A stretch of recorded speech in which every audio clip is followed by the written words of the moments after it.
मैं तो पहले से ही इतना सब कुछ धन दौलत देने को तैयार बैठी हूँ, लेकिन कोई हो तो सही लेने वाला।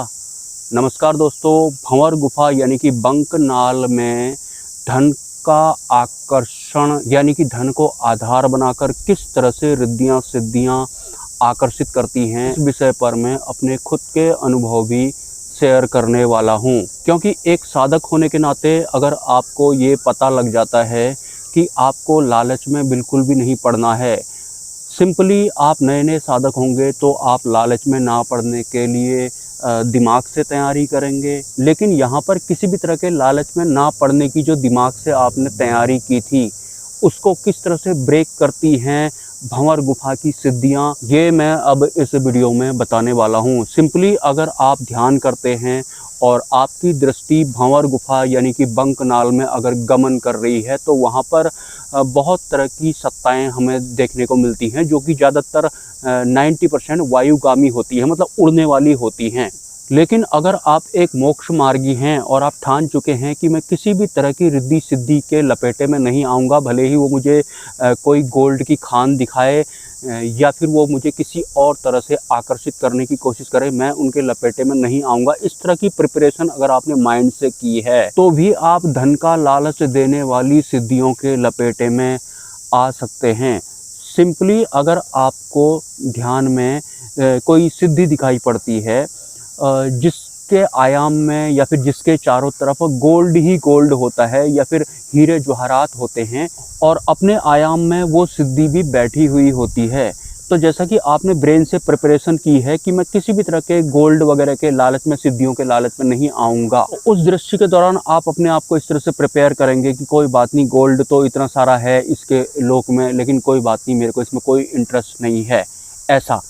लेकिन जैसे ही आपकी उस सिद्धि पर नज़र पड़ती है, सिंपली आप उसके हाव भाव पे आपकी नज़र पड़ेगी, तो उस सिद्धि के भाव कैसे होते हैं कि मैं तो कब से देने के लिए तैयार बैठी हूँ, कोई हो तो सही लेने वाला, इस तरह का हाव भाव होता है उस सिद्धि का। मतलब एक तरफ तो एक सिद्धि खाली गोल्ड की खान वगैरह में बैठी हुई है और वो स्ट्रिक्ट जैसी भी लग रही है। एक साधक को लगेगा पता नहीं मेरे को ये सोना वोना प्राप्त करने के लिए किस तरह की साधना करनी पड़ेगी, कहीं ये मेरे को कुछ ले तो नहीं लेगी मेरे से इसके बदले में, कहीं लपेट तो नहीं देगी मेरे को, ऐसा लगेगा। लेकिन सिद्धि का भाव पहले से ही ऐसा बनाकर वो बैठी हुई है कि कोई हो तो सही लेने वाला, मैं तो कब से ये सब देने के लिए तैयार बैठी हुई हूँ, मतलब फालतू का पड़ा हुआ है, कोई लेने ही नहीं आ रहा है। इस तरह का भाव बना करके सिद्धियाँ बैठी रहती हैं भंवर गुफा में। तो दिमाग से प्रिपेयर करके कि मैं किसी धन के लालच में नहीं पड़ूंगा, तो वहाँ भी आप सिद्धि के भाव के लपेटे में आ जाएंगे, क्योंकि भाव उसका होता ही ऐसा है कि कोई हो तो सही लेने वाला, मैं तो कब से तैयार बैठी हूँ देने के लिए, कोई आता ही नहीं है, कोई आए तो सही। इस तरह की सिद्धि को मैंने फेस किया था। मतलब उसने जो टारगेट था धन कलेक्ट करने वाला, वो और भी ज़्यादा ईजी बना दिया कि कोई हो तो सही, मैं तो कब से बैठी हूँ तैयार देने के लिए, कोई आता ही नहीं है, तो मैं भी क्या करूँ। इस तरह का जैसा हाव भाव था उस सिद्धि का। और अपने जिस आयाम में वो सिद्धि बैठी हुई थी, उसके वहाँ पर जो ज़मीन कहूँ या क्या कहूँ उसे, वहाँ पर गोल्ड के टुकड़े निकल रहे थे। वो अपने आप नहीं निकल रहे थे, उस ज़मीन के अंदर में कुछ होंगे कीड़े मकोड़े जो भी होंगे, वो खुदाई कर रहे थे, तो साथ साथ में मिट्टी के साथ में गोल्ड के टुकड़े भी निकल रहे थे। और बगल में सिद्धि बैठी हुई थी, उसका हाव भाव कैसा था, कोई हो तो सही लेने वाला, मैं तो कब से बैठी हूँ ये सब देने के लिए, मेरे को तो ये फालतू का पड़ा हुआ है, कोई आ ही नहीं रहा है लेने के लिए, इस तरह का। तो एक आम साधक जो कि पहले से ही चौकन्ना हुआ है कि मैं किसी भी तरह के लालच में नहीं पड़ूंगा, उस को भाव से ही लपेट लिया जाएगा। एक तो वो बात हो गई ना कि तुम्हें ये सब गोल्ड वगैरह चाहिए तो तुम्हें इस तरह की साधना करनी पड़ेगी, या फिर तुम्हें कुछ इस तरह का हाँ में हाँ मिलानी पड़ेगी, मेरी भी कुछ बात माननी पड़ेगी। और दूसरी तरफ सिद्धि अपना हाव भाव कैसा बना के बैठी हुई है, कोई हो तो सही लेने वाला, मैं पहले से ही बैठी हूँ तैयार ये सब देने के लिए, कोई आता ही नहीं है, ये तो फालतू पड़ा है मेरे पास तो कोई आए तो मैं तुरंत उसको ये सब दे दूँ, ऐसे करके जैसा। और जब बंक नाल में हमारी दृष्टि गमन कर रही होती है, तो अगर ये दृश्य चलता है, तो मुझे आज भी याद है, मेरे को एक वो सिद्धि का चेहरा याद है, उसका हाव भाव याद है, दूसरा वो सोने के टुकड़े मेरे को याद हैं उस दृश्य के दौरान। बाकी मुझे उसका आयाम ज़्यादा याद नहीं है, लेकिन दो ही चीज़ मुझे याद है, एक उस सिद्धि के भाव कि कोई हो तो सही लेने वाला, मैं तो कब से देने के लिए बैठी हूँ, दूसरा वो गोल्ड जो टुकड़े अपने आप ही ज़मीन से ऊपर को निकल रहे थे, कोई धकेल रहा था ज़मीन के अंदर से उन गोल्ड के टुकड़ों को बाहर को, ऐसे करके। और अगर इस तरह का हाव भाव देख करके मेरे मन में कुछ लालच आ जाता है कि मेरे को तो इसमें कुछ करना ही नहीं है, ये तो पहले से ही कह रही है कि कोई आए तो सही लेने वाला, मैं तो पहले से देने के लिए तैयार हूँ, मुझे कुछ करना भी नहीं पड़ेगा, अगर फालतू पड़ा है तो दे दे फिर मेरे को, मेरा हो ही जाएगा, ये फालतू तो देने के लिए तैयार है ही। तो इस तरह का जैसा सोच क्रिएट हो जाती है उस तरह का हाव भाव देख करके, या फिर वो गोल्ड को देख करके भी हम अगर भटक गए अपने ध्येय से कि हमें तो ब्रह्मरूप होना है, आत्मस्थिर होना है, तो वो गोल्ड भी हमारे ब्रेन में चिपक जाएगा उसके बाद, या फिर मन में चिपक जाएगा, और इसके बाद हमको दोबारा ध्यान में वही दृश्य दिखाई पड़ेगा, मतलब वही सिद्धि दिखाई पड़ेगी, उसका आयाम का कुछ और नई चीज़ दिखाई पड़ेगी, वही गोल्ड वगैरह बार बार दिखाई पड़ेगा अगर हम उसके भाव के लपेटे में आ गए तो। लेकिन ऐसे ही 3-4 बार इस आयाम से गुजरते गुजरते मैं अपने आप को प्रिपेयर भी करता था, मैं इसके लपेटे में नहीं पड़ूंगा, लेकिन 3-4 बार मुझे ये सब दिखाया गया था। और कुछ कुछ सिद्धियाँ तो ऐसी होती हैं कि अगर उन्होंने तुम्हें कुछ दिखा दिया तो तुम्हें वो लेना ही लेना पड़ेगा, तुम मना नहीं कर सकते हो।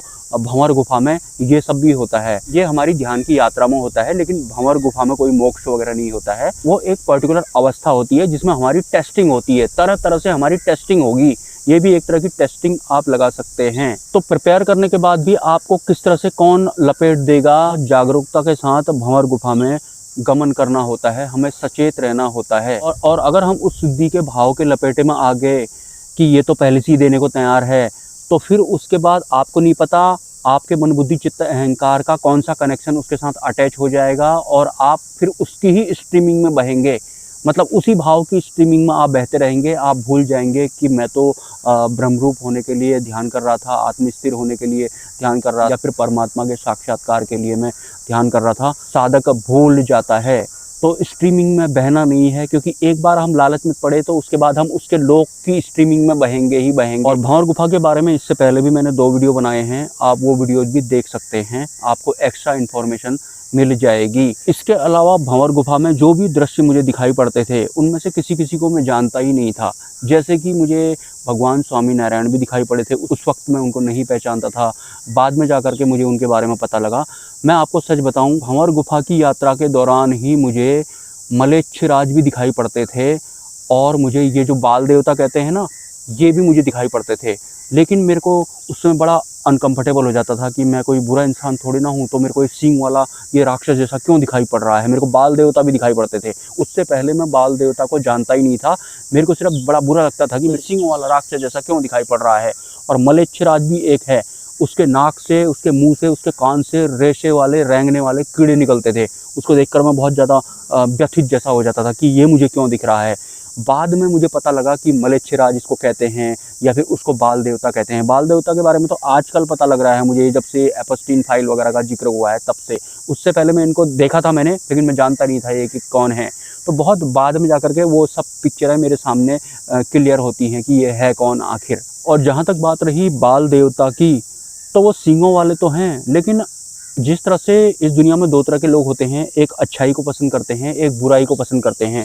तो अच्छाई को पसंद करने वाले लोगों के लिए अच्छाई एक वैल्यू रखती है, तो ठीक उसी तरह से बुराई को पसंद करने वाले लोग भी होते हैं, उनके लिए बुराई बिल्कुल वैसी ही होती है जैसे अच्छे लोगों के लिए अच्छाई होती है। उनको अच्छाई बहुत पसंद नहीं आएगी। और सच बताऊं तो ये अच्छाई और बुराई एक दूसरे के पूरक होते हैं। वो तो हमारी दृष्टि या फिर हमारी व्यवस्था भेद करती है कि तो ये बुरा है, ये तो गंदा है, ऐसे करके। लेकिन जो वो गंदे होते हैं उनके लिए उनका वाला गंदा अच्छाई की तरह होता है, मतलब उनको बनाया ही वैसा गया है और हमको ऐसा बनाया गया है। तो ये दोनों इक्वल होते हैं, इसको आपको समझ के साथ में पार करना है। अच्छा बुरा कुछ होता नहीं है, द्वंद्व होता है, ये दोनों समान होते हैं। टोटल मिलाकर के इस तरह से आप अपने आप को तैयार कर सकते हैं आध्यात्मिक यात्रा के लिए आगे को। और आध्यात्मिक यात्रा के दौरान भले ही आप भंवर गुफा की यात्रा कर रहे हों, जो ये लालच या फिर अन्य विकार होते हैं, लालच की ही बात अगर मैं करूं तो ये प्लस में काम करना भी जानता है और माइनस में काम करना भी जानता है। मतलब लालच बहुत ज़्यादा सॉफ्ट बन जाएगा, इतना सरल वो बन जाएगा, आपको पता ही नहीं लगेगा कि आप कब इसके लपेटे में आ गए। सो गाइस, ये था मेरा आज का वीडियो। अगर आपको ये वीडियो पसंद आया तो आप मेरे यूपीआई नंबर पर या फिर मेरे क्यूआर कोड पर, जो कि आपको कम्युनिटी पोस्ट में देखने को मिलेगा, उसमें स्वेच्छा से अपनी तरफ से कोई भी योगदान कर सकते हैं। यो भंवर गुफा के बारे में या फिर बंकनाल से संबंधित अगर आप कोई और जानकारी चाहते हैं तो आप मुझे कमेंट कर सकते हैं। मिलते हैं किसी नेक्स्ट वीडियो में। नमस्कार, जय Swaminarayan, have a nice day.